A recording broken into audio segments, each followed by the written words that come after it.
नमस्कार बेबी रान्नाबाटीते सबाइके स्वागत। आज के आमी तैरी करब चिचिंगे पोस्त, सेटा आबार पेঁয়াজ दिए।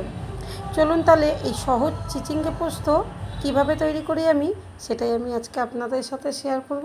আর এই চিচিঙ্গে পোস্ত দিয়ে কিন্তু আপনি অনায়াসে দুপুরে খাবারটা খেয়ে নিতে পারবেন, আর কিন্তু কোনো রান্নারই প্রয়োজন নেই। চলুন তাহলে এই চিচিঙ্গে পোস্ত তৈরি করার জন্য প্রথমে আমি দুটো বড় সাইজের চিচিঙ্গে কেটে নিয়েছি। আর চিচিঙ্গেটা দেখেই বুঝতে পারছেন ঠিক কতটা মোটা রেখে কেটেছি। কাটার পরে আমি জল দিয়ে ভালো করে ধুয়ে জল ঝরিয়ে রেখেছি। এরপরে একটা কড়া বসিয়েছি, কড়ার মধ্যে দিয়ে দিলাম 4 চামচের মতন রিফাইন তেল। তেলটাকে প্রথমে একটু গরম করে নেব, তারপরে দিয়ে দেবো গোটা জিরে। জিরেটা একটু সুন্দর গন্ধ ছাড়ার পরে দিয়ে দেবো দুটো বড় সাইজের পেঁয়াজ।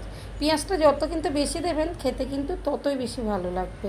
লালচে করে ভেজে নিয়েছি। এরপরে দিয়ে দিলাম কেটে রাখা চিচিঙ্গে।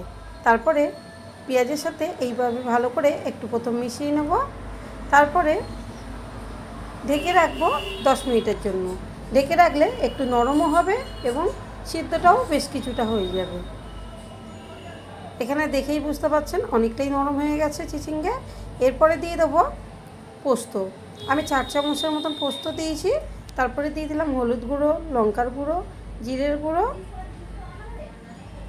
আর দিয়ে দেবো স্বাদ মতো লবণ। সব মশলা আমি 1 চামচ করে দিয়েছি, তবে জিরেটা 1 চামচে একটু কম দিয়েছি। দিয়ে দিলাম চিনি, আর দিয়ে দেবো যে বাটিতে করে আমি পোস্ত রেখেছিলাম সেই বাটি ধোয়া পোস্তর জলটা দিয়ে দেবো। এরপরে সব মশলা একই সাথে চিচিঙ্গের সাথে কষিয়ে নেব।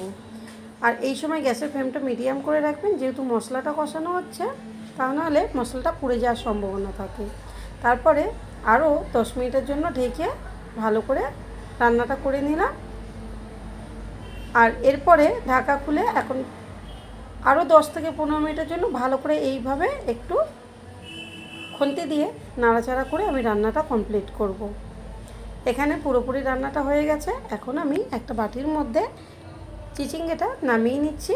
আর দেখুন দেখতে কত সুন্দর লাগছে। শুকনো শুকনো এরকম যদি দুপুরে যদি থাকে তাহলে কিন্তু এই দিয়েই পুরো ভাতটা খেয়ে নিতে পারবেন এবং বেশ ভালো লাগবে। অবশ্যই একদিন বাড়িতে ট্রাই করে দেখুন, পরিবারের সবাইকে খান, নিজেও খান এবং কেমন লাগলো সেটা কমেন্ট করে জানাতে ভুলবেন না। ভালো লাগলে একটা লাইক করবেন, শেয়ার করবেন বন্ধুবান্ধব আত্মীয় স্বজনের সাথে এবং চ্যানেলটা সাবস্ক্রাইব করে রাখবেন। দেখা হবে পরের কোনো রান্না নিয়ে।